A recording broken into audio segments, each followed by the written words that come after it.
Pemirsa,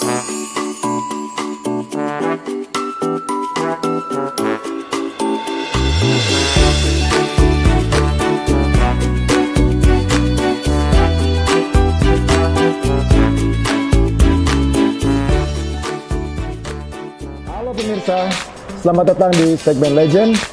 Di sini kita bakal mengulas banyak hal menarik tentang sesuatu yang bisa kita gali dari seorang legend. Bicara tentang legend, menurut gue sih legend tuh bisa apa aja ya, bisa segala sesuatu, mau itu tokoh, budaya, seni, tempat, even itu produk yang memang telah teruji untuk sekian rentan waktu yang panjang, eksistensi dan kontribusinya di masyarakat itu memang masih dikenal. Telah kedatangan salah satu legend Kota Bandung dari dunia musik underground. Telah hadir di sini, Brother Book Fredrickson. What's up? Sehat bro, sehat. Oke. Sehat. Nah, ini mumpung udah hadir di sini di tengah-tengah kita ya kan. Pertama, apa kabar bro? Sehat. Sehat selalu. Keuangan? Ya gitu deh. Gitulah. Ya, oke. Ya masa sulit ya sekarang ya. Buat semua orang. Nah, kita sekarang nih mau cari tahu nih awal perjalanan bermusiknya seorang Book Fredrickson. Awal main musik tuh kelas 1 SMP sih sebenarnya. Ada. Tahun berapa tuh bro? Sekitar tahun 90. Oke, 90s. Ya, 90-an, oke. 90-an. Malum. Oke. Ngapain tuh? Maksudnya apa masih cuman sekedar anak tongkrongan SMP iseng-iseng atau gimana men? Ya awalnya iseng tapi kelas 1 SMP udah manggung, udah main. Udah manggung? Udah manggung dengan meng-cover lagu orang. Oh, cover lagu orang.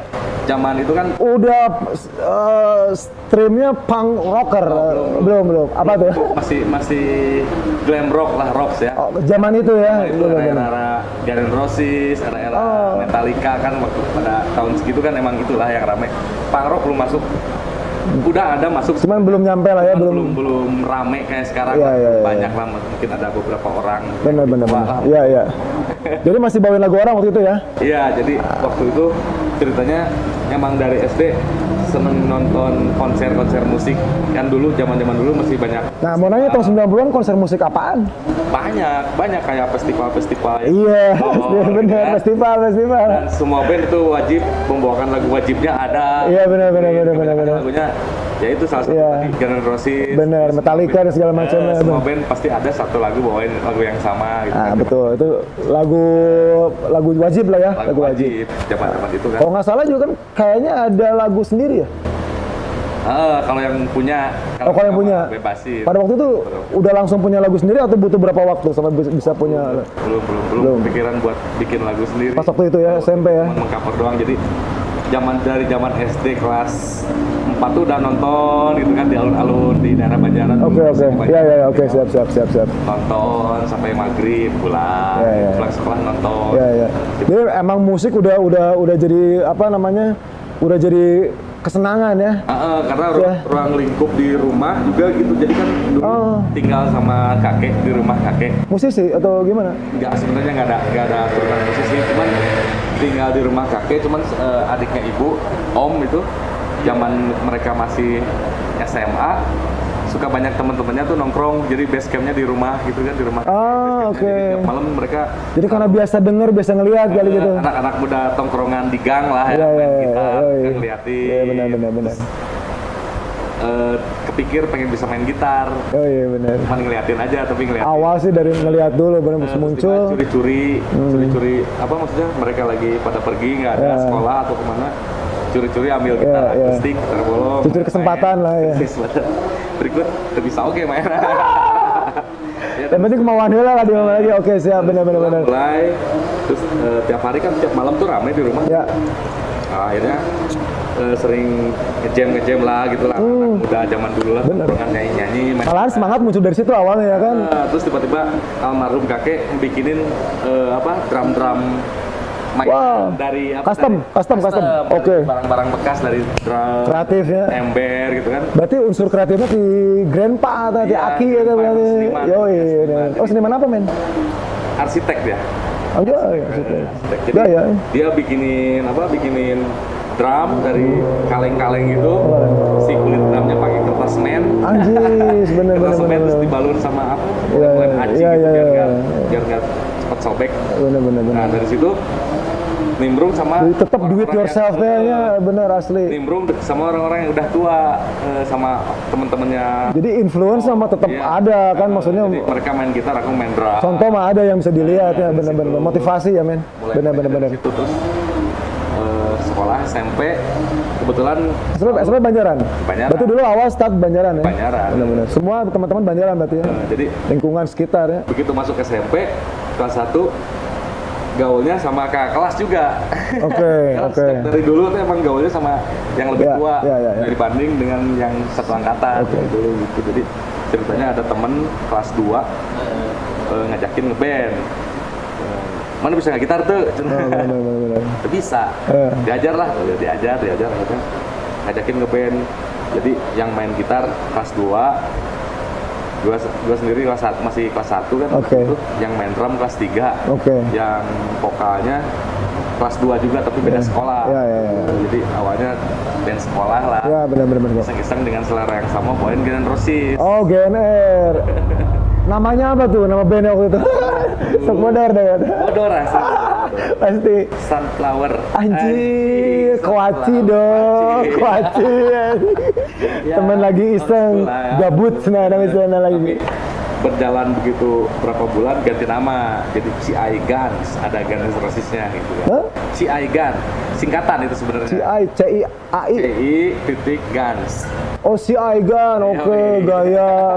Cina naon tuh? Cina nama daerah. Jadi kalau Oh, iya. di situ kan si vokalis tuh orang daerah di Banjaran ya. Nama daerahnya Cintasi. Anjir, Cintasi Guns N' Roses. ngarang komplek. Kaos aja. Yo, bener. Bebas, penting seru. Nah, akhirnya Bener. jalan main band, bawain Guns N' Roses, sering ikut festival gitu, parade, dan Oke. pernah Boleh tahu kenapa kok pede? Apa emang ngerasa punya skill atau memang nekat aja? nekat aja sebenarnya. Tes mental bahasa lama berada. Soalnya Tes men. zaman tahun segitu teh yang dibilang anak kecil ya, dibilang Iya. SMP. Ada SMP Nggak mah. ada yang main band zaman Serius, segitu. Jadi, serius. kalau dulu kan pemain band identik udah gede, remaja, Benar. gondrong-gondrong. Benar. Terus tiba-tiba Dan kan skillful teh kan, pupurulukannya. pas dipanggil terus berak letik. Tapi keunikan ya teh, negong Di situ cenah. mulai banyak yang ngajakin main tapi tadi bayar teh gitu. Malah, Oke, berarti masih kena dibayar cap nuhun. malahan ngeluarin duit ikutan ke Oh iya, daftar. benar daftar. Ya nggak apa-apa lah. Ya, perjalanan ya. Investasi lah. Zaman itu teh latihan teh masih 3.000 1 jam. Anjis. Berikut susah nyari studio buat latihan pada zaman itu ya. Bener di Bandung juga dulu susah. Tahun berapa ya? Pas mulai SMP kelas 3 diberi ikut festival di alun-alun Banjaran, itu festival besar yang main tuh band-bandnya udah pada jadi semua. Oke. Pada gondrong-gondrong. Itu berhadiah piala atau piala? Oke. Zaman itu kan Polanya gitu, benar. jadi Motivasi kebanggaan nih. yang main tuh bintang tamunya Jamrock, Jamrut kalau sekarang ya. Anjir, bener. Ajis. Mereka masih Legend Ajis. Sepultura itu zaman Oh iya, benar. Sepultura. Jamrock bintang Bulldozer. Jamrock bintang tamu, terus teh yang ngebuka Ciaigan. Anjir. Wow. Jadi kan Kela. Pasti ada perjalanan, nggak mungkin jadi opening band. nggak tahu juga tiba-tiba diajakin main aja pokoknya di situ. Oh, karena link atau emang udah punya track record, udah cukup kerap manggung, jadi kelihatan gitu gimana? Zaman itu band satu-satunya band anak kecil yang sering manggung.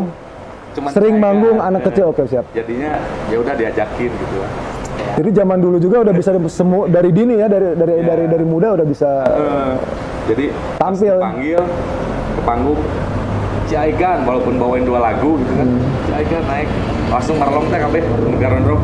Tinggi udah ketik naon di binaan ya.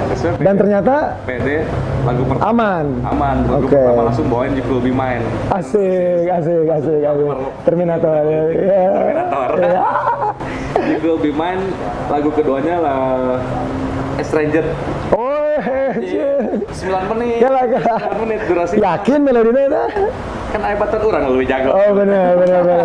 Ya berarti memang skill juga menunjang ya waktu itu ya, tapi benar. kalau bicara masalah skill mah enggak nyekil ya, cuma apa adanya. Iya. Ya, tapi setidaknya kan tuntutan untuk bisa dinikmati kan harus bro. Iya, betul. Nah pertanyaan berikutnya nih gue mau nanya. Pertama kali bikin lagu sendiri tuh kapan, dengan siapa, udah di posisi apa? Pertama kali pas bikin band punk ya. Oke. Jadi, Tahun berapa tuh Brad? SMA kelas 1. SMA kelas 1 sekitar Oke. 96 gitu ya. Let's say 2 tahun, 3 tahun jalan kemudian udah. Tiba-tiba udah era-era MTV kan udah rame, Iya, terus benar. udah bermunculan di TV, di MTV itu ada Green Day, Oh benar. ada apa Offspring, Iya. Rage Against the Machine. Ya benar. Anjing, iya sih karena Benar asiknya, asik benar. udah Representasinya jiwa teh aja ya. denger Si gana manggih ya. kayaknya. denger glam rock itu kan emang paranjangnya lagunya rumit gitu kan. Rumit bener ini, bener. Kudu mikir. Dan cenderung menjadi sombongnya ya. Nonton Green Day itu tiba-tiba Anjing, simple klip tiluan. pertama yang nonton Green Day itu Basket case. itu di Pasti rumah itu. sakit. Ih, band naon ya, Bener. anjing edan kieu. Bener. Dipikir-pikir iya lebih gampang yang geus we. Iya. Jadi nyari tahu lah, akhirnya nyari tahu. Ya, referensi ya, cari tahu ya. Denger Green Day, Sex Pistols. Yoi, Jadi legend deh. Exploited, keren Cid, pas denger Rancid, anjing Sih, ada yang lebih unik deh Iya ya. sih karena iya, Iya. ya, sampai sekarang. Iya, Fredrickson sang vokalis. Ini memang orang yang ngefans oke bro, bener.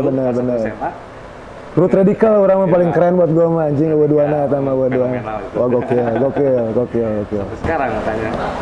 Fredrickson yang disematkan. Sampai sekarang masih tetap ngedengerin. Tetap pasti kudu Oh wajib bener itu Sehari kayaknya. teh, the playlist teh pasti aya Asli men, asli. Awal julukan buku tuh gimana tuh? Nah, itu apa karena memang negong tiba di pikok teh lama kan? Iya itu yang tadi diceritain tadi, misalkan pada zaman itu teh pemain band kan pada gondrong-gondrong. Nah sementara kan orang bukannya kieu, sakieu, Ya, bener, gitu kan bener. pendek, terus budak leutik, terus tiba-tiba Atau jangan-jangan ngelihat si Trekul di warnaan atau gimana? gitu. Jadi pas main ke rumah si vokalis itu, jadi kan dia mah emang keluarganya musisi semua. Jadi Bener. si kakak-kakaknya, kakak yang pertama, kakak yang kedua tuh emang dia udah pemain band lah ya, udah gondrong, emang pemain band lah, glam rock, bawain Genesis juga. Jadi tempat briefing-annya sama di situ, di rumah itu, base camp-nya lah. Jadi pas teman-temannya si kakak, teman-temannya mereka nongkrong di situ, lagi briefingan, tiba-tiba kita datang nih si Aigan, anak-anak kecil. Disepetan lah, ku lancek nasi vokalis orang itu teh. Anjing mahnya pemain band bukna gitu. Culun ya. Oke. Awalnya nggak nerima. Iya. Naon sih? Iya. Kurang teh ya. Kehinaan wae gitu. Siapa gondrong orang teh. Terus teh dihejoan gitu kan, di bleaching. Bleaching bener. Pemain band tuh mabuk nih kieu. Kan pada era itu mah nggak ada. Nggak ada gondrong juga tuh mahal bro. Gondrong galing ya. Bisa pakai flanel gitu. Bener. Gitu celana selek. Seragamnya ya. Celana selek. Bandana adanya. Pongkorong aja kalung Jadi lebay. tiap ngelewat teh kemana tuh buk, anjing kesel sih aslinya. Awal mah Tapi keselnya. ya kumaha deui. Berjalannya waktu mah malah jadi identitasnya. Yang geus tarimakeun we, yang geus kurang pakai namanya, dan akhirnya ya Bawa hoki. bawa hoki. Yang penting eta hoki ya. Yang Jadi penting hoki. justru kan kayaknya embung disebut ngaran asli embung. Iya. Oke, siap. Ya udah kadung dikenal merenya eta. Iya, awalnya gitu sih. Ya baik lagi tadi Sebenarnya hinaan itu mas. awalnya. Juga Sex Pistols kan Nevermind the Bollocks ya kan bener tuh. Paduli setan kan gitunya jeung omongan batur. Nah, kembali lagi tadi pertama kali bikin lagu itu band apa man? Dulu jadi pertama bikin lagu ada band Si genre punk di eta teh. Banjaran tuh, Sub Chaos tuh namanya. Sub Chaos, oke. Jadi bikin lagu, terus bikin pertama recording tahun 2000-an Gimana di 41 Legend bener sama Sub eta. Chaos, bawain lagu-lagu Si Masnya. punk rock ala-ala Distrap lah, keras. Oke, ya, crossover bener. 10 lagu dengan format kaset pada zaman itu. Betul. Jadi awalnya Sub Chaos tuh udah ada sebenarnya, awalnya udah ada. Oh, udah terbentuk dulu. Udah terbentuk, terus orangnya boga band oge. Sama-sama punk rock lah. Ya. Akhirnya yang si Sub Chaos itu teh, si drummernya keluar, nggak ada drummer. Terus minta bantuan, coba iseng, jadi main drum sih awalnya. Oh, ngedrum awalnya. Jadi Ada awalnya musisi di Sub banget segala Jadi bisa. masuk di Sub Chaos tuh main drum, jadi si Ci Aigan udah nggak ada, terus di Ci Aigan main gitar. Ya. Jaigan udah nggak ada, nggak jadi pang lah gitu. Iya, iya. Pokoknya udah jadi pang, bikin band pang. Rekaman di Sapkios teh. Oh, langsung rekaman? Sempat beberapa kali manggung, main drum, Nah, pertama kali manggung bawain lagu sendiri? event gigs. Oh, gigs juga bukan event kayak 17-an gitu bukan? Enggak, itu udah gigs. Pada zaman itu udah ada Special gigs ya? di gor-gor. Ya, benar. Oh, ini seru ya. Atau di pinggir-pinggir gang gitu. Ya, oh ya, dan benar. Tahun 90-an mah kan emang gitu ya. Iya, benar. Pertama kali ikut gig besar, bro. Di mana, kapan, apa nama eventnya? Pertama kali ikut gigs besar tuh si Sapkios pernah di Oke. Oh, dari mulai Sapkios udah sempat ya? Di Saparua. Oh, Saparua, Zaman oke. Saparua sempat ikut. Acara naon tah? Itu tuh kalau nggak salah acara event Judul. durasi kampus apalah. Oh, durasi kampus. Bukan acara anak-anak ya, bukan Jadi acara underground tapi ya? yang mainnya band-band underground. Underground semua, oke. Main di acara punk rock party mata telur setengah telur mata sapi setengah matang. Itu ikut audisi. Jadi se-Bandung tuh yang mereka Audisi. bikin audisi. Ya perwakilan dari Kabupaten Bandung Selatan. Ya. Sapkios yang main. Oh, Sapkios sama. Saparua awalnya situ. Jadi barengan dulu teh. Jadi pertama main di Saparua, Sapkios. Sapkios. Oke. Dulu kan saya pada zaman itu masih nonton sama Tartel, masih nonton bukan personil. Masih masih penikmatnya masih benar. Penggemar Tartel Iya, pada iya. zaman itu. Iya. Oke, jadi asalnya dari penggemar dulu ya? Iya, awalnya penggemar. Jadi setiap Tartel main di Saparua pasti ada lah nonton di mana. Malahan sempat satu hari 2 show mereka dikejar nonton. Jadi nonton di Saparua malamnya. Grupis. Malamnya nonton di SMA apa? Yang di bawah batu tuh SMK 8 gitu. Iya. Situ nonton lagi. Perjalanan panjang. Luar biasa. Minum dulu. Nah, semakin sini kan semakin diakui eksistensi kan. Alhamdulillah. Pertama kali dapat bayaran, bro. Pertama kali dapat bayaran nasi pincuk. Nasi pincuk. Anjir. Zaman-zaman Tapi setelah apresiasi lah ya. apresiasi gitu. Dibayar ku sangu, pernah. Bener. Dibayar ku nuhun, pernah. Ya, cap nuhun ya. Kuarak. Bro, orang main daek tuh tapi bayaran aku minuman geus bae coklat. Bener, penting happy-nya. Penting happy, bener. Jadi kan pada saat itu mah nggak mikirin yang gitu-gitu, yang penting main gitu. Pesep lah ya. Bener. Cuman bicara kesininya kan tetap aja jadi andalan ya sebagai musisi ini kan. Iya betul. Pernah sampai ke luar negeri atau gimana, bro? Pernah di luar negeri itu awal main di luar negeri tour nih ceritanya sama Tartel. Oh, sama Tartel ya? Sama Tartel tahun 2009. Oke. Jadi awal pertama kali Tartel ke luar negeri itu ke Singapura sama Malaysia. Oke. Tahun 2009. Dulu tuh berapa hari ya? 10 hari lah ada. 10 hari di Singapura. Itu khusus Tartel atau memang ada band lain juga dari Indonesia, dari Bandung? Waktu itu 2 band kita split album sama Kontra Sosial. Oke. Split album, split tour. Split tour. Jadi 2 band dari Bandung berangkat Kontra Sosial sama Tartel 2009.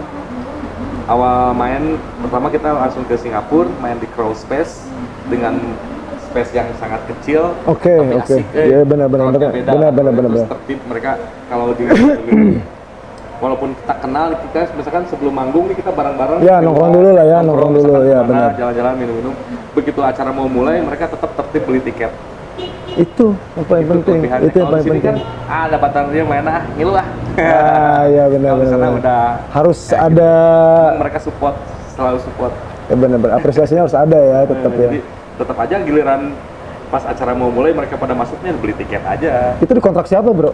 Enggak, itu kita ngajuin sendiri aja. Jadi ada jejak. Organisernya siapa tuh itu? Organisernya ada dulu si Saiful, ada anak-anak skena hardcore punk di Singapura. Mereka dia emang selalu bikin organizer kalau ada band yang tour dari luar negeri. Mereka yang handle. Dari Singapura organisernya? Singapura ya, organizer. Oke. Terus itu mereka bisa tahu kalian dari mana tuh? Ya awal-awal karena memang ada dari medsos dulu zaman-zaman MySpace. Berarti udah punya manajemen atau memang anak-anak sendiri, personil sendiri yang nge-manage si band itu sendiri? sampai sekarang tuh nggak punya manajemen, kita mah sendiri aja jalan Oke. sendiri. Sama personil aja lah bareng-bareng. Betul. Jadi awalnya kan bikin MySpace ya zaman-zaman dulu tuh kan. Ya, MySpace betul. Chattingnya masih YM. Iya, Yahoo Messenger ya. HP juga masih yang apa yang Nokia. Nokia cawu tuh yang kayak pisang. Ya paling kesininya udah ada Asia lah. Iya. Asia Hidayah. Bener. Kesannya gimana, men?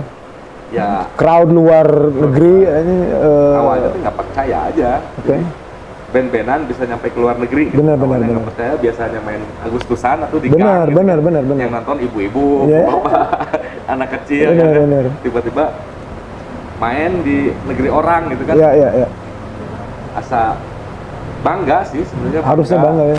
Bangga dan merasa tidak percaya gitu. Kan ternyata suka nampilin visualnya itu ikon-ikon tiap negara tuh. Oh iya benar. Jadi misalkan Singapura, Iya, benar. Perawan atau Akhirnya nyampe juga ya. Orang tuh ningali ikonnya tuh ya anu singa eta. Ya, ini. Nggak bayangkan kan waktu itu tuh emang daya hayalnya tuh tinggi gitu kan. Imajinasi Paling nih. oke kan tuh nyaho can pernah kembali. Bener. Cing Jakarta misalkan Monas kan Iya, iya. Cing Jakarta sih rumahnya can pernah ka ditu. Iya. Khawatir teh orang mah gitu. Pas Singapura, India misalkan terus teh Bener. nggak bayangkan cek teh nonton. Jadi si image itu teh masih melekat sampai sekarang. Bener. Begitu main di Singapura, kurang di tangan si eta ikon eta urang pokoknya hayang ka dieu. Jadi flashback. Penasaran. Jadi flashback ke masa lalu. Iya benar. Cing urang baheula nonton di TV, di berita gitu, ngasih ukur gambar, Iya, bener. foto gitu ditampilkeun di layar kaca. Gitu, Bener. Terus urang aya hayeureupkeun gitu ayeuna di foto. Sedih, bangga, terharu. Terus teh sedihna naon? Almarhumnya kakek geus meninggal gitu. Iya. Akhirnya orang bisa ngomong. Bener cerita. Urang teh anjing. Oh, aki akhirnya orang ningali sakit dicabaki eta ku urang. Tapi nah, gue mah emang si kakeknya udah nggak ada. Iya. Gitu lah.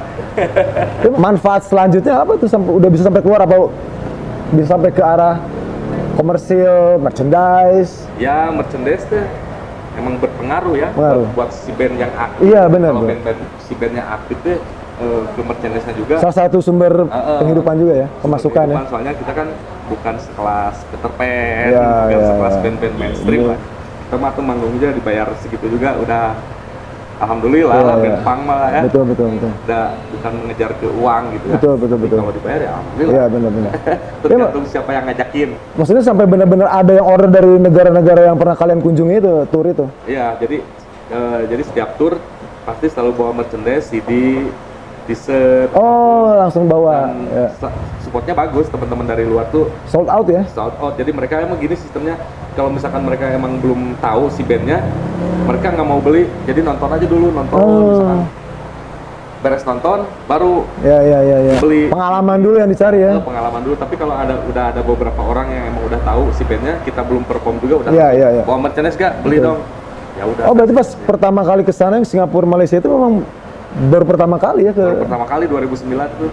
Jadi di Singapura cuma satu titik, satu kali main. Di Malaysianya tiga kali main. titik. Beda-beda daerah. Di Ya. Johor Baru, di Melaka, Kuala Lumpur terakhir Kuala Lumpur. Dan itu memang gigsnya 2 band itu doang. Cuma kalau di sana tuh bikin gigs nggak terlalu banyak band, paling banyak cuma 6 band, 5 band udah cukup. Oke. Oh, berarti 2 dari Indonesia, sisanya Ya, dari karena small gigs lah. ya small gigs. Terus itu satu genre, Bro? Atau Itu genre punk Jepang semua? Ya Oke. punk hardcore gitu. Secara pribadi gimana ngeliat band-band mereka? Keren-keren sih. Keren-keren juga ya? Keren. Keren. Band-band Singapura tuh kebanyakannya yang aku lihat kebanyakan band-band skinhead banyak, Oke. bagus-bagus. Band-band punk rocknya, street punk, thrashcore-nya juga banyak, Oke. bagus. Dan antusiasnya juga bagus juga. Nah, berarti kan ketika bicara lagu yang ditampilkan itu ada yang lirik Indonesia Ada, lirik Sunda pun ada. Jadi pas pertama kali dan mereka menikmati yang bikin anehnya gitu ketika si Tartel bawain lagu Kuyang Ngora itu kan karena auranya mereka dengan lirik lagu Sunda, tapi mereka pas rapnya nyanyi mereka. Wah. Kuyang Ngora anjing berikut nggak tahu apa itu artinya kan.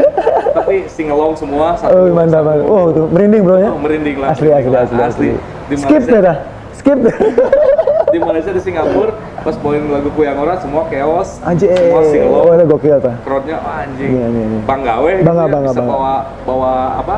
Itu Budaya, yang singelong itu yang bahaya, men. bisa bawa budaya. Luar biasa. Kita kan startnya lahir di Bandung. Iya. Bandung tuh Sunda lah, dataran Sunda. Ya ketika mereka singelong, kalian baru muncul, pasti mereka udah cari tahu dulu dong, atau setidaknya sebelum-sebelumnya juga mereka udah denger karya-karya anak-anak ya, Iya. baru udah Bodor lah.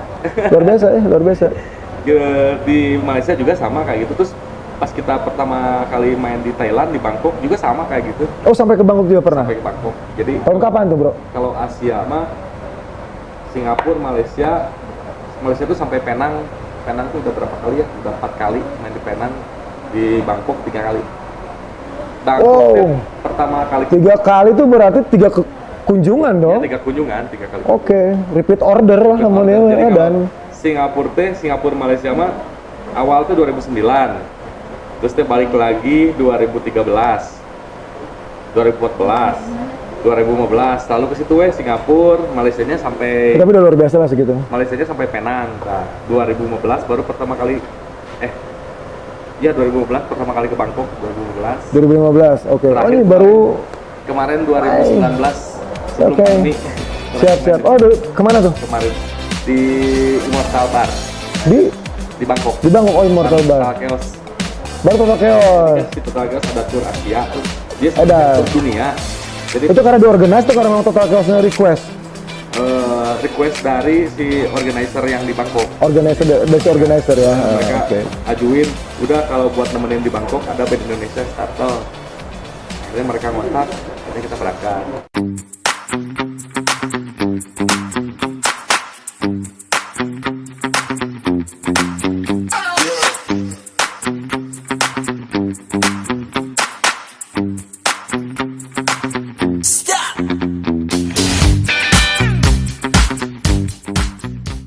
Di segmen ini kita akan bicara suatu usaha yang menginspirasi kita bersama. Ini kalau menurut gue sih ini usaha itu termasuk ke usaha dunia kreatif ya, dimana produknya itu bisa diaplikasikan di berbagai ataupun di banyak aspek. Untuk kesempatan kali ini kita kehadiran seorang pengusaha kreatif, itu Kang Indra Sablon. Ya. Apa kabar, Kang? Baik. Alhamdulillah. Oke, gimana nih sekarang kesibukan di situasi yang serba keren ini? Ini sih kita menyibuk-sibukkan diri ya. Itu ini jadi kesempatan kita makin betapa di workshop. Oke. Jadi maksudnya gimana tuh, makin banyak bertapa di workshop tuh Ya, mikirin buat kedepannya, buat ya kita konsep lah ya, konsep sebuah miniatur itu kita langsung ke miniatur. ya boleh. Ya, mengkonsep miniatur ini biar bisa dipakai oleh pabrik itu lebih mudah lah. Oke. Artian lebih enak dimainkan, lebih enak dikoleksi, ya banyak banget lah. Nah, sebelum ke hal yang spesifik, kalau boleh tahu kira-kira ini jenis usahanya apa sebenarnya, Kang? Kalau jenis usaha apa ya? Mungkin kalau Mungkin dari kreativitas kan sebenarnya. dari kreativitas mungkin jadinya kria ya. Kalau lagi populer itu kria. Kria itu apa tuh? Jadi ke kerajinan tangan juga. Jadi Oh, oke, prakarya ya.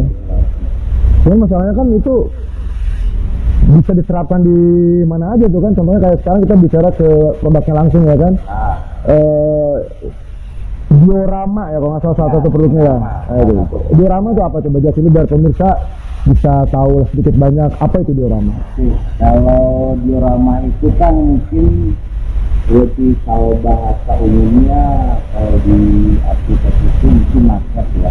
Market, iya, bahasa umumnya market ya. Ya umumnya market, cuman di diorama ini kalau market itu bisa mainstream lah ya. Jadi market kita create lagi lebih luas, bisa lebih detail dan Dikembangin ya kan, di-develop. lagi. Jadi Di-develop ya. diorama itu apa? Jadi kita sajikan itu secara interaktif, detailnya kita angkat dari sampai ya contoh kecil lah dari apa gradasi tanah ke rumput ya. Nah itu ada beberapa Tahapan. tahapan itu. bisa ambil lebih detail lah kurang Oke, lebih. oke. Jadi intinya bisa lebih hidup dan bisa lebih memberikan Ya, gambaran suasana ya, Betul. lebih dekat lagi ke realnya kali gitu ya. ya hampir mendekati ke realnya gitu. Kalau ke sini tuh ya diorama juga jadinya ya itu makin hidup aja, apalagi ditambah dengan tambah-tambah miniatur. Iya, makanya tadi ada kata interaktif kan. Iya. Nah, cuman sebelum ke situ nih, cerita dong sejarahnya gimana nih, perjuangan dari awal, kapan? Aduh, kalau dari perjuangan sih Ya, biar ada gambaran buat mereka-mereka yang atau kawan-kawan yang pengen ngerintis usaha gitu loh. ya. Kalau saya usaha sih di main ya, jadi itu lebih terkait mainannya kan. Itu awalnya nih gimana? Awalnya ya hobi juga, hobi seiring berkembang Berjalannya waktu gitu ya. seiring waktu kita udah jalan hampir mungkin masih ke 14 tahun ya. Oh, 14 tahun men, survive ya, survive ya. Kita dan alhamdulillah ya kita juga fokus di situ. Jadinya fokus sih dan sabar sih ya. Ya, benar. Proses ya Kang ya, proses ya. Proses, sama juga jualan ya mainan yang kayak di simpel-simpel gitu kan. Oh, oke oke. Karena itu kita jualin kayak gitu Itu bikin sendiri atau gimana? masih import ya. Oh, waktu masih import, oke. Jadi dulu awalnya startnya jualan dulu gitu ya? Jualan dulu. Oke, udah paham. Ya udah dikit-dikit berkembang. Mainan kita mainin semua kayak arti, Tamiya, Mini 40, Oke. model sih, dari apa yang kita fokusnya ke diecast dan lebih fokus lagi ke diorama ini. Ini tadi itu. Nah, maksudnya kan sekarang nih, Kang Indra tuh produksi sendiri kan? Ya, alhamdulillah. Produksi sendiri kan, produksi sendiri. Itu awalnya gimana tuh sampai bisa berani mutusin sendiri? Berarti kan harus udah bekal ilmu. Ya, kalau Gimana awalnya belajarnya? itu sebenarnya balas dendam. Oke. Balas dendam terhadap apa nih? Ya, pernah ya sebenarnya beberapa kali gitu kita dapat project bikin aplikasi ya diorama. Oh. Nah itu Oh, awalnya dari diorama langsung malah? ya, dari diorama itu jadi kita dioramanya udah beres, tapi ada beberapa item itu kayak miniaturnya itu figur-figur itu Ya. nggak ada kan, nggak ada otomatis ya kan kita mengulang lagi gitu. Iya. Jadi ngeganggu ke usaha ya? Iya, import dari luar Nggak bisa besok datang ya kan?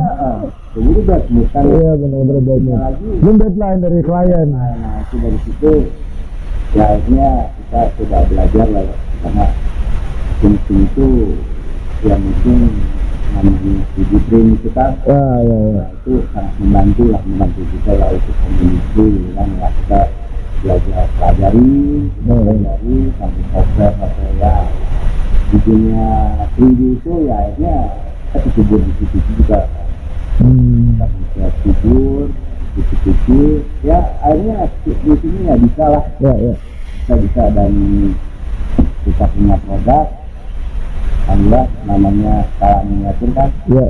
nah seiring berjalan ke sini ya udah kita produksi miniatur juga akhirnya Oke. kita buat bikin pohon ya macamnya yang bisa Tujuannya sebenarnya untuk mempercepat produksi, untuk bicara kredibilitas ke depannya kalau di depan klien karena Ya. yang tadi itu salah satu kendala itu kan lumayan betul parah juga kalau misalnya karena itu nunggu sedangkan deadline udah ada. ya Udah jelas. itu lengkap juga kalau Betul. nggak lengkap kayaknya nggak lengkap ya. Betul. Ya, benar. Ini ya karena kebutuhan di zaman sekarang ya kita juga pelajari ya Ya, akhirnya pelajari mau nggak mau ya. Ya. Nah, ketemu juga akhirnya ya. juga ya. Iya. Ya, Ah. Kita bagi-bagi pengalaman nih. Ketika masa-masa sulit itu seperti apa sih? Ketika awal-awal ataupun ketika udah sedikit naik kelas, bagaimana itu pasti ada tuh. Ya. Itu penting buat di share, itu penting banget tuh. Kalau masa sulit Pegawai lah, apalah. masa sulit pernah kita selama kita kan fokusnya mempelajari Bayangin berapa? Tadi 14 tahun kan? ya 14 tahun. dulu Gak mungkin tuh happy langsung itu gak mungkin. ya kan apa kita juga dari lapak kecil di Iya. kilometer naik jadi toko pun jadi 2 Ya, berkembang lah. jadi 1 Nah, itu dia tuh. pada akhirnya kita fokusin aja kita online aja kan Oh iya. Nah, itu tuh udah berapa lama tuh online?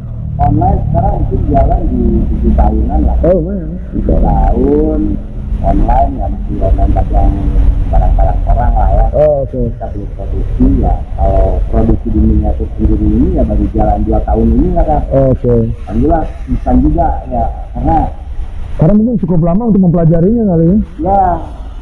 Ya nggak tahu ya. Saya coba belajar di situ, menurut orang sih ya instan karena cepet banget kalau bisa bikin ya. Durasi kerjanya juga bisa 2 kali lipat selama kita fokus di situ. Fokus kita ya, pelajari. komitmen ya, Nah, konsisten ya, sabar ya. Insya Allah lah itu Tuhan juga akan dengar. Iya benar. Ya Ini pokoknya doa ya pasti. yang penting doa ya. Nah ini kita bicara proses pembelajaran lebih lama dibandingin yang tadi proses tanda kutip keberhasilannya instan itu ya kan. Ya kan. Itu klien-kliennya itu gimana tuh selama ini? Apakah hanya di perusahaan atau bisa ke individu sebagai Ya. kolektor atau apa? Kalau klien sih kalau di diorama itu ya masih sih dominan di para penghobi sih ya kan. Ya sih. Oh diorama malah penghobi. Iya, Kalau perusahaan itu? kebanyakan penghobi ya sini ya akhirnya karena itu dia di sini saya mencoba merubah karena untuk perusahaan itu biasanya ya familiarnya itu kan market tetap kan ya. Ya di sini kita mencoba merubah yang mainstreamnya dari market itu ke diorama kan. Iya. Dengan interaktif kayak Betul. jalan. Iya mobil bisa jalan gitu kan, saya lihat itu Jalan, lampunya lah, ya, perahu bisa lampu jalan, kita mainin jadi suasana siang malam insya Allah kita bisa ketahuan ya. ya kurang lebih jadi ya detailing dari market itu kan biasanya kan sebatas hanya gedung. Iya. Kayak Pasif pintu, lah ya, gitu. pasif lah. Jadi kalau di interaktif ini kita bikin digitalnya juga gitu kayak Maksudnya digitalnya gimana? pernah saya ngerjain salah satu perusahaan. Jadi perusahaan mobil itu simulasi Oke. product knowledge lah. Gimana, jadi Oh itu sebuah konsep product knowledge, ya, product knowledge dari produk-perusahaan itu kali gitu ya. Jadi ini mobil jalan, dia berhenti di titik poin, itu ada kayak billboard lah ya, billboard. Nanti muncul kan. Gambarnya? Ada running text lah, Iya. gitu kan yang menerangkan bahwa ini tuh ini ya product knowledge-nya kan. Oke. Nah, dia mau Oh bisa sampai sejauh itu ya? ya itu otomatis. Jadi mobil berhenti, layar muncul. Nah udah layar beres, mobil jalan lagi. Oke. Jalan lagi, berhenti di spot yang lain, sama running text juga, image data, ya begitu seterusnya kan. Nah ini alhamdulillah kita bisa diorama bisa. Ya jadi bisa sebagai alat yang benar-benar maksimal ya buat ngejelasin apapun itu ya. Untuk product knowledge, untuk potensial lah. Ya. Karena untuk audiens sendiri terhibur juga kan. Oh iya benar. Oh buat exhibition, buat pameran gitu. Oh iya benar. Kebetulan kita gigi kemarin. Ya, sangat atraktif ya, jadi bisa menarik Ya, perhatian. benar. Ya, otomatis itu kan pasti perusahaan juga itu yang dicari kan. Nah betul kan. Sehingga si message-nya itu bisa nyampe ya. Ya message-nya bisa dapat. Nah yang senang kan nggak anaknya juga, bapak-bapak gitu. Iya, karena kayak mainan gitu lucu ya kan. Gitu. Tapi itu product knowledge gitu. Iya benar. Padahal itu produk knowledge sebenarnya. Oke, keren. Nah, anggap itu suatu titik keberhasilan. Itu menyikapinya gimana tuh? Ya, keberhasilannya wah nih gue apa udah cukup aja di situ atau kumaha gitu? Kalau titik keberhasilan kayaknya nggak tahu ya. Tapi kan ada tahapan ya. Kita udah nyampe sini. Kita ngayal gitu ya, kita mimpi gitu kan. Jadi dreamer ya. Ya, saya kembangin lagi. Iya, pemimpi siang bolong atau subuh termasuk? Kebanyakannya siang pagi ini udah tidurnya pagi mulu. Oke. Jadi ya nggak tahu ya di sini juga kita ada riset dikit lah gitu. Iya. Simulator. Ya tetap semua harus ada perencanaan ya, ada riset, ya, ada observasi ya kan. Pandemi ini ya inilah gitu, jadinya mungkinnya larinya ke sana sini juga gitu. Tapi ya nggak apa-apa lah. Ya. Daripada juga nggak ada kegiatan. Ya. Begitulah jadinya gitu. Nah sekarang ini kita bicara produk ya. Kalau diorama itu apakah untuk sementara ini sebagai development dari produk itu stop dulu di situ karena memang belum bisa develop lagi atau gimana kan? Kalau diorama alhamdulillah sampai sekarang juga jalan terus ya. Cuman masih bisa kembangin lagi apalah gitu, melibatkan hal-hal lagi ya tanda kutip teknologi lain gitu. ya, mungkin kalau kita lihat teknologi ke depannya yang udah juga diorama itu bisa bukan buat film juga ya kan. Oh, buat film. Buat film. Kayak gimana tuh gambarannya? Itu udah berkembang ke sana. Jadi kayak ya, mungkin film Troll kalau nggak salah. Itu diorama yang dimainkan itu diorama. Oh gitu. Jadi latar-latar kayak rumah-rumah tua itu. Oh, bukan studio gede gitu bu? Studio gede, ya mungkin studio sih 5 kali 5 meter. Tapi nggak bisa bikin film sekelas Hollywood. Iya. Nah, Oh, di luar udah sampai sana ya? di luar udah jauh kita kan ketinggalan kan. Karena kebutuhannya belum ada kali di sini ya. Nggak tahu. Bukan yang pasti ya nggak tahu ya. Ya kebutuhan dalam artian luas lah. Tuhan mungkin ya. Iya. Dari bicara budget ya. Ya, Nah ini itu yang mungkin bisa jadi apa salah satu konsep lah perfilman gitu. oke ya betul. Itu low budget Low budget ya, maksudnya low budget tuh, low budget tuh gimana tuh? ya mungkin sekarang gini loh. Kenapa bisa dibilang low budget kan? Kayaknya kalau low budget tuh kesannya murah gitu kan? Bisa dibilang murah, mungkin kosnya bisa jadi murah karena itu mungkin scannya itu kita nggak usah sewa studio, nggak usah Oke, ke situ ngelihatnya. Oke. gunung ya nggak usah gunung, kita bikin aja diorama gunung gitu kan. Oke. Ya tinggal Nah, maksudnya memang secara visual akan bisa dibilang sama ya kalau kita shoot material asli natural. Mungkin bisa sampai sedekat itu. Ya, untuk karena ini untuk dioramanya sendiri kan lebih lari ke detailing ya. Detailing. Kayak kita bikin pohon itu, ya pohon pasti ada judulnya kan. Kita bikin pohon, kita lihat pohon mangga, caranya kita bisa bikin ya kita bikin pohon mangga gitu. Pohon pisang kita bisa bikin. Oke. Detailing ya kuncinya yang detailing. Ya lah. Detailing. Nah, sekarang ini bicara tahapan. Untuk kita bagi 3 ada yang gampang, sedang, susah. Tahapannya itu seperti apa? Apakah kalau yang gampang cuma cukup 2 step, pertama gini, kedua gini, atau? Kalau itu seiring berjalan ya.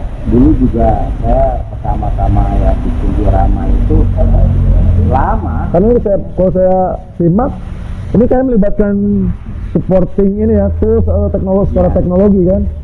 Artinya mungkin tahapan bisa dipersingkat kali. Betul. Ya, terus membantu banget. Bagus banget kan? Sangat. Ada ya tadi printer 3D kan? Ya. Kalau contoh kan harus gini dulu gitu. Kalau printer kan tinggal programming itu print. Terus yang beberapa aksesoris itu ya tim berjalan ya tangan juga ngerjain yang lain jadi lebih efisien. Ya, benar. Potong lah. Potong waktu ya. Pengerjaan juga jadi cepat gitu. Benar. Iya, dengan teknologi itu juga kita tanpa itu pun. Oke. Itu bicara proses. Ini kalau secara order yang tadi itu individual itu gimana tuh? Maksudnya jadi dirikan utama atau gimana? Penghobi kan, ini bicara hobi soalnya kalau hobi itu lucu ya. Hobi ya. Kayaknya dari dulu sampai sekarang si penghobi ini kan memang nemu barangnya ya dikejar ya. Berapapun. Ya sih. Iya sih. Ya itu dia. Ya dia kan orang yang ingin dia gitu sana. Harganya harga duit ya kan. Iya. Akhirnya dia duit ya. Harga duit yang ibaratnya ya harga nggak umum karena Custom tadi gitu. iya itu pasti kalau dia Jadi custom. individual order jelas bisa ya. Ya itu jadi biasanya Dari hal yang terkecil walaupun dioramanya ukuran berapa kali bisa tuh ya. bisa dari ukuran sampai ke segini pun kita kemas bisa jadi diorama kan. Segini bisa. Ya bisa juga ya figur skala M itu paling cuma 1 senti kan si orang itu. Ya kita kemas aja di jalan gitu depan korek itu ya korek apinya dasarnya kita bikin jalan raya gitu kan pinggiran bisa aja kan. Oke. Jadi emang banyak aplikasinya lah. Ya. Juga. Jadi fleksibel ya. Betul lah, sangat. Kita bisa menyesuaikan tempat juga lah. Oke. Skala ya kita banyak kita naik skala. Ya. Jadi individual bisa. Nah ini kalau ada order produk massal misalnya bikinnya sekali bikin 30. Kalau produk massal diterima juga nggak tahu wah ribet misalnya gitu. Belum ada malah senang ya. Senang kan. Artian ya kapan lagi gitu. Iya. Jadi secara bisnis udah pasti range-nya aman lah ya. Aman ya tergantung budget sih pada intinya karena kalau udah ngomong bicara harga diorama itu kan kompleks ya kan. Ya.